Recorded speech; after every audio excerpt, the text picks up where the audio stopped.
የኦሮሚያ ልማት ማህበር የሚያስተዳድራቸው ልዩ አዳሪ ትምህርት ቤቶች ብቁ ተማሪዎችን በማፍራት ረገድ ስማቸው ይነሳል። ከነዚህ ትምህርት ቤቶች መካከልም ከ8ኛ እስከ 12ኛ ክፍል የሚያስተምረው የአዳማ ቅርንጫፍ ልዩ አዳሪ ትምህርት ቤት በቀዳሚነት ይጠቀሳል። ይህ ትምህርት ቤትም ከ33 ሚሊዮን ብር በላይ የሚገመት የገንዘብና የአይነት ድጋፍ ከተለያዩ የኦሮሚያ ክልል ተቋማትና ባለሀብቶች ተበርክቶለታል።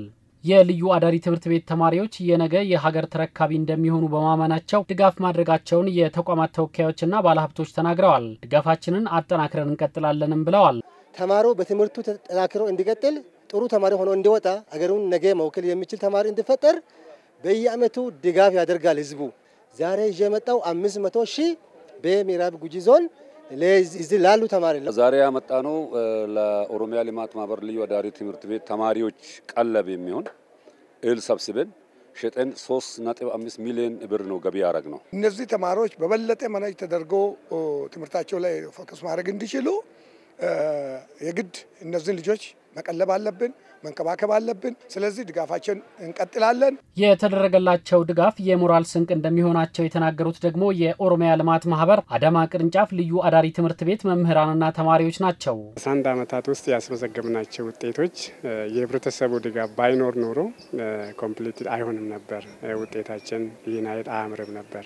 ህዝቡ እኛ ላይ ተስፋ እንዳለው ያሳያል። ስለሆነ እሱ በጣም ለኛ ሞራልም ይሆነናል።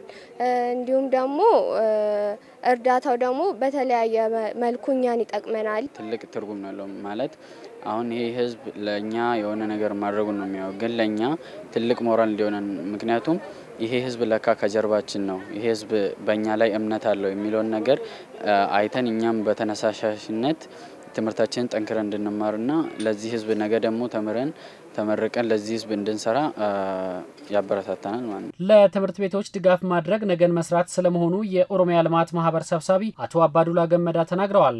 ዛሬ የምንረዳቸውና ይማሩ ብለን የምንደግፋቸው ልጆች ነገ የሀገር መሪዎች ይሆናሉ።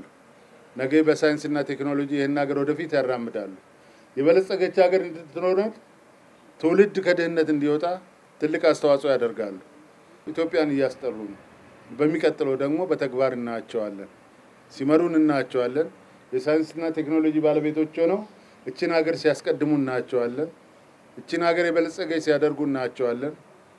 ስለዚህ ሁሉም የቦርዲንግ ስኩል ብቻ ሳይሆን ሁሉም ወጣት ልጆቻችን ተማሪዎቻችን በዛ መንገድ በዛ መስመር እንዲሄዱ እንድናግዛቸው በዚህ አጋጣሚ ጥሬን አስተላልፋለሁ። የኦሮሚያ ልማት ማህበር ባለፉት 33 ዓመታት በትምህርት፣ በጤና፣ በመጠጥ ውሃና በምግብ ራስን ከመቻል ጋር በተገናኘ በአባላቱና በህዝብ ተሳትፎ ሰፊ የልማት ስራዎችን ማከናወኑ ተመላክቷል።